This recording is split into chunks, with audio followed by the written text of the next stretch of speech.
সবাই যখন মৃত্যুটাকে ভীষণ ভয় পায়, আমি তখন হাসতে হাসতে আল্লাহর কাছে ভীষণ সন্তুষ্টি নিয়ে পৌঁছাতে চাই যে আমি একটা ন্যূনতম ওই জীবনটা লিড করতে পারলাম, যে আমি একটা ইনসাফের হাসি নিয়ে আমি আমার আল্লাহর কাছে পৌঁছাতে চাই। সুতরাং আগামী 50 বছর বাঁচলাম, কোনো ইম্প্যাক্ট তৈরি হলো না আমারই দিয়ে, দেশের জন্য, রাষ্ট্রের জন্য, উম্মার জন্য, জাতির জন্য। কিন্তু আমি ধরেন 5 বছর বাঁচলাম, সেটার মধ্য দিয়ে যদি আগামী 50 বছরের ইম্প্যাক্ট তৈরি হয়, তাহলে অনেকদিন বেঁচে থাকায় কি সাফল্যের বলেন?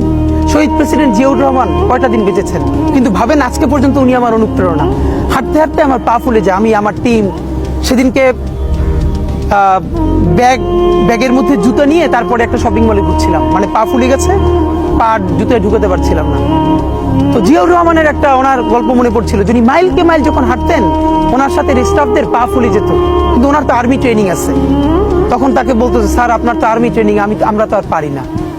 এই জন্য ওনাকে মানুষ রাখাল রাজা বলতো।